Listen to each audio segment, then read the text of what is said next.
mengucapkan selamat untuk jurnal-jurnal Indonesia yang sangat luar biasa ya, sudah bertengger di Q1 Q2 luar biasa. Selamat para pengelola dan semuanya.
Assalamualaikum warahmatullahi wabarakatuh.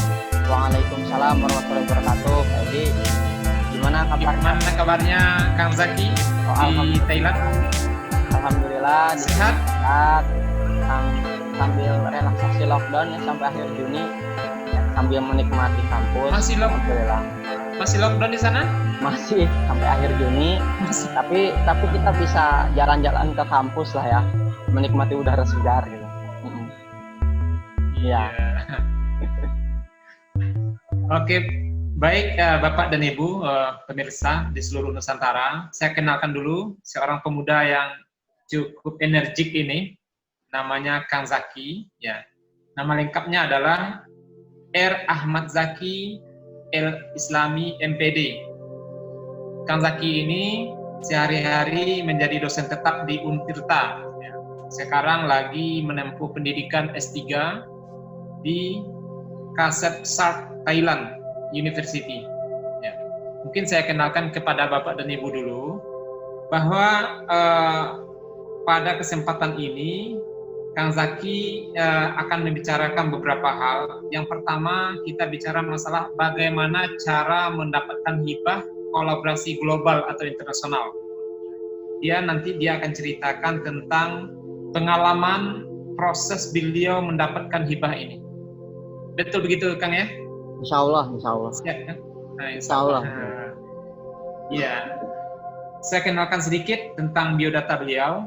Ya, beliau adalah editor in chief pada jurnal penelitian dan pembelajaran IPA. Ya, jurnal ini home base-nya di Untirta. Kemudian beliau juga editor asisten jurnal pada The Education of Gift Young Scientist. Ya. Kemudian Kang Zaki juga saya dapatkan informasi sebagai reviewer ya. Pada beberapa jurnal Taylor Prancis Q2, kemudian di Elsevier Q1. Betul Kang? Betul. Ya. Betul ya. Selamat dulu ya, sudah bisa menjadi editor in chief, kemudian juga sebagai reviewer internasional di Elsevier dan Taylor Prancis ini. Ya, kita patut berbangga punya seorang dosen muda. Baik, kita akan bicara tentang yang pertama dulu Kang. Bagaimana mendapatkan hibah kolaborasi global ini? Ya, saya dapat informasi Kang Ahmad Zaki punya kolaborasi riset dengan kawan-kawan di Vietnam, Scotland, kemudian ada dengan UK ya. Silahkan bagaimana prosesnya mendapatkan ini Kang? Ya, sebelumnya terima kasih Pak Edi sudah menghubungi saya untuk sedikit bercerita ya. Mudah-mudahan ada sedikit inspirasi bagi dosen-dosen muda utamanya. Tapi sebelumnya saya izin kepada guru-guru kami gitu untuk menyampaikan apa yang sudah dilalui dan terutama untuk orang-orang yang sudah membantu ya, apalagi kolaborasi ini bukanlah hasil pribadi ya, tapi sebetulnya hasil kolaborasi satu institusi. Apalagi ada orang yang ibaratnya itu menandatangani gitu ya kontrak-kontrak yang dibuat, karena yang menandatangani itu bukan penelitinya tapi dekan gitu ya, dekan fakultas ya. Jadi berterima kasih kepada Pak Dekan saat itu ya, yang sekarang menjadi WR4, yang mudah-mudahan berkah selalu apa yang sudah diusahakan gitu ya. Nah, sebelumnya saya ingin bercerita dulu bahwa hibah ini didanai oleh pemerintah UK atau United Kingdom. Kita tahunya Inggris ya. Merupakan hibah yang namanya tuh GCRF gitu ya, Global Challenge Research Fund. Jadi ini kami peroleh pada tahun 2019. Sebetulnya diawali dari saya ikut tes dulu untuk masuk S3 di Kasih University. Waktu itu tes online bersama 4 profesor ya. Salah satunya adalah Profesor Chatri Pehamta yang sekarang menjadi advisor saya. Kemudian setelah tes online itu beliau mengemail saya gitu ya. Jadi beliau mengemail saya mengajak Der Jaki gitu ya. Saya punya proyek katanya dengan Profesor Samyakan dari Scotland atau UK yang akan kita submit gitu ya. Kemudian akhirnya ya tentu dengan senang hati, apalagi dosen muda ya gitu punya kesempatan ini ya. Oh sangat senang gitu Prof. Insya Allah saya ikut, nggak pakai insya Allah sih ya, pokoknya saya ikut ya untuk kolaborasi ini gitu ya. Kemudian beliau mengajak juga temannya di Vietnam ya, Profesor Bin ya, jadi dari Hanoi National University. Jadi akhirnya setelah dari sana kurang lebih mungkin 1 bulan atau 2 bulan ya, saya kurang ingat tepatnya, Profesor Samyakan langsung memberikan informasi great news katanya bahwa proposal kita didanai gitu ya. Alhamdulillah. Langsung Profesor Samyakan. Maaf, Kang, kira-kira kalau besaran dananya bisa diungkapkan? 26.000 pound sterling ya. Jadi sekitar setengah miliar kurang sedikit gitu ya. Jadi itu dana yang diperoleh gitu ya untuk kegiatan ini. Nah, kemudian kami langsung aja Prof Samya itu meminta waktu 1 minggu untuk ke UK katanya. Pada tanggal berapa kesepakatan bersama. Ya, saya baru pertama kali ke luar negeri kan ya. Di situ bingung juga gitu ya, baru pertama belum tahu. Akhirnya saya konsultasi tentu dengan orang-orang yang memang sudah pernah ke sana gitu ya, tidak bisa kita mengandalkan diri sendiri. Kemudian saya ingat saya punya dosen dari UK lulusannya, kemudian saya kontak beliau, saya bertanya bagaimana sih di UK itu, kemudian apa saja yang harus disiapkan. Akhirnya beliau bilang harus buat visa. Nah, visa itu ternyata harus ada surat jaminan ya dari profesor di sana. Alhamdulillah Profesor Samyakan kooperatif gitu ketika saya bilang, Prof saya butuh surat jaminan supaya saya bisa berangkat ke sana, karena kabarnya untuk ke Eropa itu katanya ya harus punya uang besar gitu ya untuk jaminan itu, kecuali punya letter of guarantee itu bahwa kita akan dijamin semuanya oleh tempat yang akan kita kunjungi ya, insya Allah itu akan di-ACC visanya oleh UK. Alhamdulillah ya, wasyukurillah gitu ya, kita bisa berangkat ke sana ke UK gitu ya. Tapi berangkatnya pun ya tidak langsung sendiri dari Indonesia ke UK waktu itu. Yang saya pikirkan adalah saya kontak Prof Chatri karena beliau kan sudah kemana-mana ya. Prof Chatri di Thailand, Prof bareng yuk gitu ya, jangan sendiri saya nggak bisa gitu, apalagi baru pertama. Nah, ketika itu sudah menjadi mahasiswa belum ya? Oh belum, jadi Profesor Chatri ini belum menerima saya, jadi sekitar bulan Maret kalau nggak salah, karena pengumuman diterima itu April atau Mei ya, antara itulah pokoknya. Jadi masih dalam proses tes gitu ya. Setelah saya tes online, beliau langsung meng-email, jadi dari sana mungkin ya, jadi mungkin beliau perlu orang Indonesia mungkin ya itu Jadi akhirnya yang ngajak Anda berarti iya. Berarti kenalan online saja ya? Tidak ada yang memperkenalkan Kang Zaki dengan dia? Ya, pertama dari online, kedua sebetulnya kami sudah berkenalan sejak 2017. Jadi saya mengelola sebuah jurnal gitu dengan teman-teman, namanya jurnal Pak. Pada tahun 2017 kami berinisiatif untuk menginternasionalisasikan jurnal. Nah, mungkin kami punya jurnal juga di kampus ini, Kang. Namanya JAS, Journal of Agriculture, Applied Science and Technology. Nah, rencana kami memang mau ngurus indeks WOS juga. Dan nanti targetnya kira-kira 2 tahun lagi Scopus. Nah, kira-kira dalam pengajuan indeks WOS itu kendala terbesar yang sering susah dilewati itu apa ya? Jadi tadi ya saya bilang tentang fondasi ya. Apapun sebetulnya ini, bukan hanya riset kolaborasi gitu. Dalam membangun jurnal juga harus kuat fondasi. Gitu. Jadi kita tidak bisa berjalan sendiri, perlu adanya kolaborasi. Itu sebetulnya. Nah, maka sekarang dari tahun sekarang mungkin ya, kita mulai menginvite gitu ya, mengundang para reviewer, para editor luar negeri. Dan ini harus didukung oleh institusi. Jadi buatkan SK oleh rektor misalkan gitu ya, editor luar negeri dan reviewer luar negeri. Alhamdulillahnya di kampus kami didukung tuh ya waktu itu. Jadi perlu dukungan ya, jangan sampai kita lepas kendali dari sana. Karena apa? Kita bekerja bersama ini untuk kampus memajukan tentunya Indonesia ya di sana. Nah, itu kita undang semua reviewer, editor luar negeri, kemudian setelah itu undang penulis luar negeri, minimal yang sedang sekolah gitu ya. Karena kalau yang sedang sekolah itu kan bisa menjadi autor luar negeri ya, tapi menjadi editor tidak bisa dengan reviewer. Jadi hanya boleh menjadi autor. Nah, itu kita undang teman-teman kita yang sedang sekolah.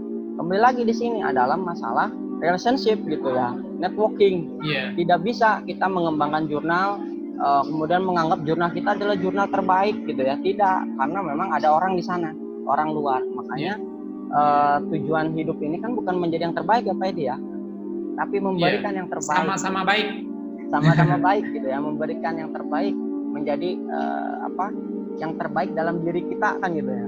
Sama dengan ketika jurnal nih sudah maju, sudah mapan, jangan mengatakan jurnal ini adalah jurnal yang terbaik. Nah, itu tidak bisa, karena itu adalah hasil dari semua yang terlibat kerjasama. Jadi terus mengenai ini Kang, apakah di WOS ini persyaratan untuk beberapa negara, misalkan untuk reviewer itu harus 3 negara, 4 negara, seperti Scopus yang saya dengar itu harus ada 4 benua sebagai editor boardnya atau reviewernya atau penulisnya. Kalau WOS gimana?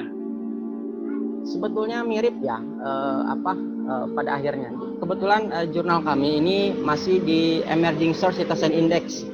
Jadi 2019 keputusannya, 2018 kami submit. Semua artikel dari awal tuh masuk Pak, sama dengan kayak Scopus, masuk ke WOS. Nah, itu beruntung lah jadi yang dari awal itu. Nah, ini proses untuk masuk ke sana, saya rasa minimal sudah terbit.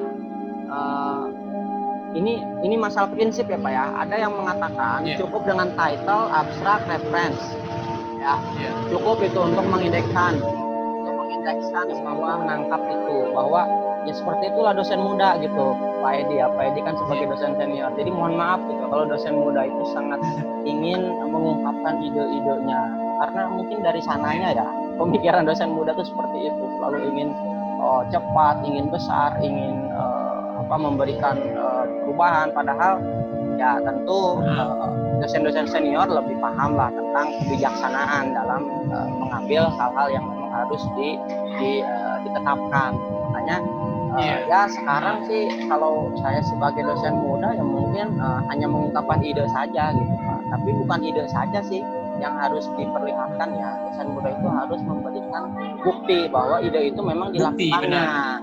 Jadi bukan hanya sebatas bicara ya, semua orang kan bisa ya kita bicara ini itu, tapi berusahalah untuk selalu menyandingkan bukti konkret tentang ide tersebut gitu. Akhirnya dengan itu mungkin insya Allah yang dosen-dosen senior akan akan terketuk hatinya gitu ya, akan terketuk hatinya bahwa oh ternyata niatan dari dosen muda ini adalah memang untuk kebaikan gitu, untuk kebaikan, hal-hal yang lain gitu, karena memang dosen muda ya berpikirnya ya seperti itu gitu ya, berpikirnya ya.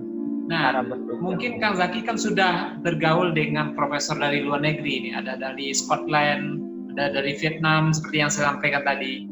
Nah, kira-kira dalam berinteraksi ini apa bedanya kita dengan orang luar itu dengan profesor yang ada di Indonesia atau di kampus kita? Kira-kira ada beda nggak ya? Ya, terima kasih Pak Edi. Ini pertanyaan sulit ini, karena menyangkut tentang budaya di Indonesia dengan budaya di luar. Sebelumnya kalau ada salah kata ya mohon dimaafkan ya Bapak Ibu. Jadi pertama kita harus selalu ingat bahwa di Indonesia ini sebetulnya sama dengan di Thailand. Jadi sangat menghormati guru gitu ya, sangat menghormati senioritas ya. Jadi seorang murid itu tidak bisa dengan gayanya yang orang barat ya. Kalau Eropa itu kan kalau ngomong profesor nggak profesor ya nama aja gitu ya, misalkan Zaki gitu ya, Katri gitu ya, dalam diskusi kan seperti itu ya. Tapi kalau saya selalu membawa budaya kita ya memang mau tidak mau, apalagi saya dosen muda gitu ya, Profesor Samia kan ya paling saya bilang Prof Samia ya, kemudian Prof Catri tetap gitu ya, Prof Bin. Nah jadi itu saya tetap bawa, tapi mereka tetap menggunakan bahasa ya Catri, Bin, Samia, walaupun riset asisten bilangnya ya Catri, Samia dan Bin gitu ya. Saya juga tidak tahu itu budaya seperti itu ya. Tapi ini mungkin kalau di Indonesia tidak akan cocok ya. Di Thailand pun sebetulnya tidak akan cocok karena di sini juga manggilnya acan ya. Budaya timur ya. Budaya kita memang seperti itu. Nah, apa imbasnya gitu ya? Saya lihat ternyata mereka itu sangat profesional. Ibaratnya tuh saya kan datang 10 tahun lebih muda ya dari Profesor Catri dan Prof Bin, apalagi dengan Prof Samia saya nggak tahu sih usianya berapa, karena di UK itu kami bertiga ya, Prof Bin, Prof Catri dan saya itu kan bareng terus ya di hotel dan di tempat makan, jadi kita terbuka aja tentang umur, tentang agama, tentang dan lain sebagainya. Jadi itu mah karena orang timur kan, kalau dengan Prof Samia kan nggak mungkin gitu. Nah, jadi orang barat masalah umur ini jadi agak dirahasiakan.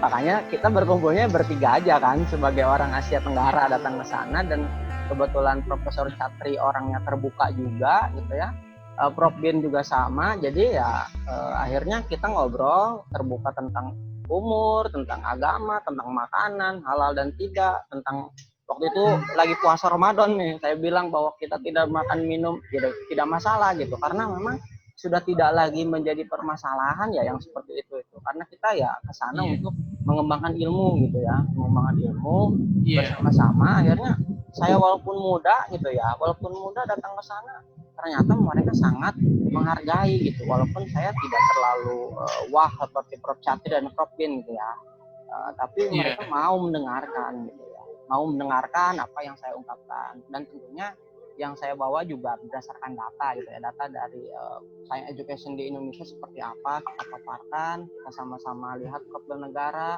adat istiadat, politik dan lain sebagainya, itu semua kita bahas di sana. Ya begitulah kurang lebih kondisi sana dengan kita. Ya. Suaranya tadi bagus, sekarang agak kecil lagi. Oh iya, nanti saya coba perbesar lagi insya Allah. Nah, mungkin selanjutnya ya pencapaian Kang Zaki ini luar biasa saya lihat. Nah, kira-kira siapa personal yang mensupport atau menjadi sebuah contoh atau yang mendukung Kang Zaki ini bisa bertumbuh seperti ini? Ini pertanyaan sulit juga ini, karena mohon maaf gitu ya, sebetulnya semua memberikan kontribusi gitu ya, tidak ada yang namanya tidak memberikan kontribusi. Alhamdulillah ya, mulai dari pimpinan sampai ke staf gitu ya. Namanya kebetulan Pak Edi juga nih Pak Edi ya. Jadi di sana membantu sekali proses pembuatan surat menyurat dan lain sebagainya. Dan sebetulnya di sini banyak ya, cuman saya lihat yang paling memungkinkan gitu ya, memungkinkan sebuah proyek besar berjalan itu adalah tanda tangan. Saya lihat itu. Iya. Di Indonesia ini tanda tangan, dan saya lihat kebetulan yang bertanda tangan adalah Pak Dekan waktu itu. Berarti saya bisa simpulkan bahwa beliaulah yang memiliki visi yang besar gitu untuk memajukan institusinya. Nah, tapi banyak yang membantu gitu, mulai dari wakil dekan 1, ketua jurusan, sampai staf saya bilang tadi, semua alhamdulillah gitu mensupport gitu kegiatan ini. Makanya saya bilang ini adalah proyek besar kampus, bukan proyek individu gitu. Akhirnya ke sana sebetulnya. Ya, itu. Edi. Ya. Nah, mengenai proyek tadi, kira-kira ya Kang Zaki belum mengungkapkan proyeknya itu seperti apa. Ya, coba dijelaskan sedikit supaya kami bisa tahu juga proyeknya bidang apa misalnya. Pertama, ini adalah proyek bidang science education ya, jadi pendidikan IPA. Jadi Profesor Samiakan itu adalah salah satu big scholar di bidang model dan modeling. Kemudian Profesor Chatri Paihamta itu salah satu big scholar di bidang STEM education. Nah, kemudian Prof Bin itu mulai mengembangkan dirinya ya sekarang, karena beliau lulusan Jerman ya. Jadi beliau berbeda ya antara Jerman dengan kita. Jerman itu tidak perlu publikasi sudah maju gitu ipteknya. Ya, makanya Prof Bin itu publikasinya awal-awal belum terlalu banyak, tapi kami bertiga itu ya kalau makan tiga diskusi kenapa orang Asia Tenggara harus publikasi gitu kan. Akhirnya yang kami ambil kesimpulan bahwa kita ini ya orang Asia Tenggara gitu, bukan orang Jerman gitu. Siapa yang akan mengenal kita gitu kalau tidak melakukan publikasi gitu. Ya itu hasil dari diskusi ringan ya. Mungkin ada pendapat yang lain ya. Nah, kemudian ini project ya adalah tentang MySTEM namanya. Menggabungkan model dan modeling itu dengan STEM education. Jadi kalau sekarang di dunia pendidikan sains itu sedang booming yang namanya STEM education.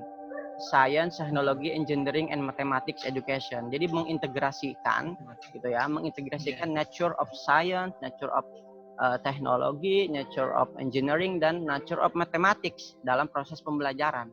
Nah, itu sedang dibumingkan. Tapi karena dua orang ini yang namanya Profesor Samiakan dengan Profesor Chatri Paihamta adalah big scholar, mereka ingin menggabungkan dua kepakaran, model dan modeling yang Profesor Samiakan miliki dan STEM education, sehingga dalam proses pembelajarannya itu tidak hanya STEM education-nya, tapi model dan modelingnya masuk ke dalamnya. MySTEM gitu ya, model based in integrated inquiry in science, technology, engineering, and mathematics kurikulum. Jadi kita membuat kurikulum pembelajaran gitu ya. Mungkin kita bisa menyebutnya itu mata kuliah, Pak. Jadi ini untuk meningkatkan kualitas pendidikan sains ya atau pendidikan IPA di Asia Tenggara. Sebetulnya arahnya ke sana, hanya saja pada akhirnya kita akan menggabungkan atau melihat empat kurikulum gitu ya, di Indonesia, di Thailand, Vietnam, dan juga Scotland. Karena Scotland itu walaupun dia adalah bagian dari UK, dia memiliki sistem pendidikan sendiri gitu ya, berbeda gitu antara Scotland dengan England. Nah, jadi kan kita taunya Britania Raya ya, kita taunya United Kingdom itu kan besar dan terdiri dari beberapa kawasan ya, ada Scotland, ada Irlandia, ada England, dan lain sebagainya. Itu memiliki kurikulum sendiri, sehingga kami fokusnya adalah melihat kurikulum Indonesia, Vietnam, Thailand, dan juga Scotland. Kurang lebih seperti itu. Nah, Kang, dari kerjasama dua profesor yang besar tadi, nah peran apa yang Kang Zaki buat, misalkan aplikasi di Indonesia kah, atau apa namanya, kira-kira seperti apa aplikasi sama Kang Zaki yang diterapkan di Indonesia dari bagian project ini? Ya, terima kasih ya. Pak Edi, di sini semua negara ibaratnya itu ya, semua perwakilan negara itu memberikan kontribusi yang sama. Jadi bahan yang dibawa adalah sama. Misalkan kurikulum pendidikan IPA di tingkat sekolah kita sepakati kelas 7 sampai 9 waktu itu. Kita bawa, kita lihat, compare, kemudian kita ramu gitu ya, kelebihan kekurangan, karena sebetulnya yang namanya penelitian kolaborasi internasional itu walaupun dia berbicara globalisasi, tapi tidak melewati batas negaranya. Jadi apa yang dipikirkan adalah bagaimana menyelesaikan masalah-masalah yang ada di negara tersebut gitu. Ini yang saya temui dari proses ini. Jadi kadang kan orang ada yang takut ya tentang globalisasi ya, khawatir nanti nasionalisme orang Indonesia akan tergerus. Tidak seperti itu. Ternyata konsep globalisasinya itu disesuaikan lagi dengan kebutuhan di negara tersebut. Akhirnya konsep-konsep MySTEM itu ya nanti akan ada dari empat perspektif sebetulnya ya, dari perspektif Scotland, perspektif dari Vietnam, dari Thailand, dan juga dari Indonesia gitu. Dan saya mohon izin kalau misalkan dari Indonesia ada kekurangan, yaitu kelemahan ya. Tapi mudah-mudahan sih adalah itu kontribusinya gitu untuk pengembangan MySTEM ini. Nah, ini bicara mungkin agak ke depan ini, maksud saya yang hilirisasi dari proyek ini target akhirnya seperti apa ini? Ya, jadi yang tadi saya sebutkan, kita menyusun MySTEM kurikulum gitu ya. Jadi kita menyusun sebuah mata kuliah MySTEM ya, model based integrated inquiry in science, technology, engineering, and mathematics. Kemudian harapannya ini kita akan publikasikan publikasikan baik itu di jurnal yang bereputasi tinggi ya seperti SSCI, Q1, Q2.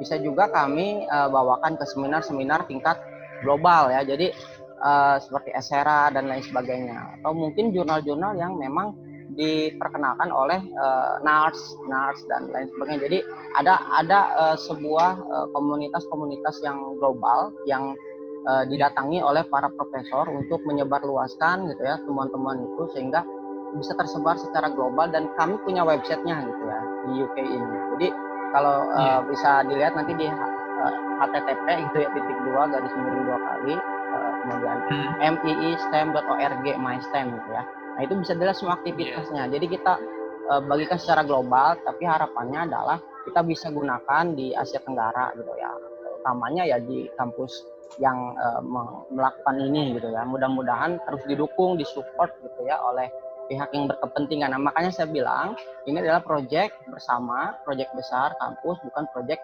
individu. Kalau individu hanya sebatas ya saya hanya menyampaikan saja gitu ya Pak ya. Jadi hanya sebatas membawa aja.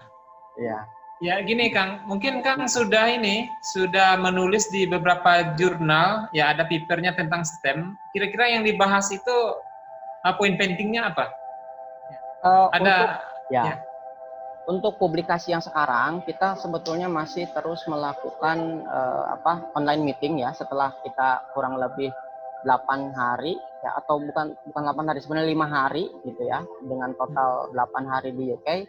Kami berdiskusi, kemudian kami pulang, tapi kami terus melakukan online meeting per 2 minggu, per bulan, untuk membahas apa itu MySTEM, kemudian membahas kurikulum dari 4 negara, baik di tingkat sekolah maupun di tingkat universitas. Kemudian kami baru menyelesaikan satu draft tentang perbandingan kurikulum pendidikan sains di 4 negara. Dan kami terus berdiskusi untuk membahas kurang lebih 6-7 paper ya, dan satu papernya itu memang ada leadernya. Misalkan leader pertama saya dengan riset asisten saya gitu, leader kedua siapa dengan siapa. Nah itu kebetulan sekarang sedang dalam proses. Nanti kalau sudah terpublikasikan tentu akan kami announce gitu ya, akan kami umumkan, dan mudah-mudahan ada manfaatnya. Jadi masih dalam proses Pak Edi ya untuk proses itu. proses ya.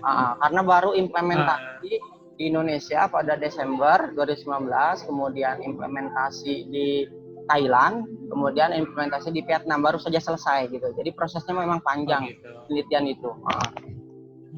Oke Kang, jadi yang kita bicarakan ini kita perlu ambil sebuah pesan kepada kawan-kawan muda di Indonesia. Kira-kira ya apa modal yang harus kita miliki sebagai dosen muda sehingga bisa ya bekerja sama secara umum di dunia global ini? Apa yang perlu kita siapkan ini? Ya, sebelumnya saya bicara tentang bidang social science ya, karena berbeda tentunya bagaimana berkolaborasi di bidang natural science bisa terlihat gitu ya. Iya. Nah, pertama untuk bidang pendidikan ini yang harus disiapkan adalah kita mulai mempublikasikan artikel kita di jurnal-jurnal nasional gitu ya, di jurnal-jurnal internasional, tapi tidak langsung menjadi Q2, Q1 gitu ya. Itu kan nanti tidak tahu proses dari bawah gitu, sehingga tidak bisa merasakan orang-orang yang sekarang sedang berusaha di jurnal nasional ya, akhirnya kita tinggi terus gitu ya pemikirannya, padahal kita harus dari bawah itu supaya tahu gitu kondisi teman-teman yang memang belum bisa publikasi ya, harus kita bantu kan ya dari bawah itu, karena makanya konsep saya itu dari bawah gitu ya, dari prosedur nasional, kemudian dari jurnal nasional. Nah, itu harus disiapkan oleh kita sebagai dosen muda. Tapi untuk sampai ke sana tidak bisa kita hanya menulis saja, perlu yang saya sampaikan itu ya. Jadi framework yang saya buat adalah pertama good team. Nah, kemarin saya kembali lagi good team. Jadi buat dulu good team, fondasi. Kalau sudah punya fondasi kolaborasi, maka lakukanlah research. Setelah lakukan research, maka lakukan publikasi. Setelah lakukan publikasi, tentu ada impact dari publikasi tersebut. Kembali lagi ke siklus good team, buat tim baru atau tim yang sama gitu ya. Terus melakukan itu sampai kita sudah tidak bisa apa-apa lagi. Gitu. Kurang lebih itu. Berarti kolaborasi itu harus ada fondasinya, bangun tim tadi, teamwork gitu ya. Teamwork ya, betul sekali. Itu konsep saya ya Pak ya. Mohon maaf kalau ada yang berbeda ya. Iya, nggak apa-apa, itu konsepnya Kang Zaki. Iya. Kemudian terlepas dari masalah STEM atau yang lain, ini saya juga dapat informasi seperti biodata Kang Zaki tadi. Kang Zaki di jurnal yang sudah terindeks WOS. Ya, betul. Nah, kira-kira ya WOS ini lebih dihargai kalau di luar negeri itu lebih dihargai dibandingkan Scopus. Nah, kalau menurut Kang Zaki gimana? Ya, terima kasih Pak Edi. Ini pertanyaan yang cukup bagus ya Pak Edi ya, karena akan membuka diskusi ya, membuka diskusi para pengelola jurnal, para pengambil kebijakan ya, karena ternyata di dunia ini tidak hanya Scopus gitu ya. Sementara yang terdengar di Indonesia itu kan Scopus ya. Karena mungkin tujuan yang membuat kebijakan satu-satu mungkin ya, tahapannya Scopus dulu, setelah itu mungkin naik ke Web of Science gitu ya, atau nanti mungkin akan ke ERIC gitu ya, karena kan ada 3 besar nih yang perlu saya mungkin ceritakan gitu ya. Jadi 3 besar ini ya, baik itu Scopus, Web of Science dengan ERIC, ini harus menjadi target bagi kita pengelola jurnal ya. Karena apa? Karena tidak hanya Scopus yang ada di dunia gitu ya, tapi 3 ini. Bahkan ada satu negara yang menganggap ERIC lebih bagus dari Scopus, ada satu negara yang menganggap bahwa WOS itu lebih bagus dari Scopus. Jadi sebenarnya 3 ini. Tapi ada beberapa negara yang memang menganggap Scopus ini lebih bagus dibandingkan dengan yang 2 itu. Akhirnya kan termasuk Indonesia ya. Termasuk Indonesia. Akhirnya kesimpulannya adalah kita harus menargetkan 3 ini gitu untuk pengelola jurnal itu, supaya apa, bisa menyaring semua warga global gitu, baik dari Indonesianya, baik dari globalnya. Akhirnya 3 ini ya bisa menjadi salah satu targetnya. Cuman umumnya ya, kalau diibaratkan katanya ya, bagi yang pengagum WOS gitu ya, WOS itu paling tinggi, SSCI atau SCIE itu paling tinggi, makanya dia sedikit jurnalnya gitu ya. Baru keduanya adalah Scopus gitu ya. Nah, ini kalau mau lihat perdebatan atau diskusi seperti ini tinggal dilihat ResearchGate sebenarnya. ResearchGate aja lihat bagaimana posisi Scopus, ESCI, SSCI gitu ya. Nanti ada tuh yang komen-komen, nah kita bisa ambil kesimpulan, oh ternyata posisi mereka itu ya seperti itu gitu. Ada yang berpendapat ESCI setara dengan Scopus sebetulnya gitu ya, walaupun di Q4 misalkan. Nah, kemudian kalau Q2 dengan Q1 mungkin bisa setara dengan SSCI tadi dari WOS. Dan Erik ini menjadi kuda hitam sebetulnya di bidang pendidikan yang belum kita kenal lebih jauh. Kalau misalkan sudah masuk ke birokrasi kebijakan tentang Erik, saya sangat senang gitu ya, karena Erik ini bisa setara dengan Scopus dan Web of Science dalam bidang pendidikan, khusus bidang pendidikan Pak. Jadi mudah-mudahan sih didengarkan oleh para pembuat kebijakan di diskusi ini gitu ya. Atau mungkin diskusikan oleh para pembuat kebijakan, benar nggak sih Erik ini menjadi salah satu indikator global gitu ya. Nah, jadi saya hanya memberikan ide, tadi dosen muda itu kan hanya memberikan ide. Ya. Dan ini yang terakhir ini Kang Zaki. Saya mengucapkan terima kasih ini atas kolaborasi kerjasama kita dalam memberikan pencerahan kepada kawan-kawan dosen muda di Indonesia. Ya. Kalau saya dikatakan dosen muda udah lewat, saya udah agak tua ini. Sama saya juga sebenarnya di angka 31. Ya. Baik, mungkin untuk sesi ini kita cukupkan. Sekali lagi terima kasih atas waktu dan pengalamannya. Juga atas webinar yang kita laksanakan dari GES Green Engineering Society kemarin. Acaranya menarik, cuman masalah teknis perlu kita perbaiki. Terima kasih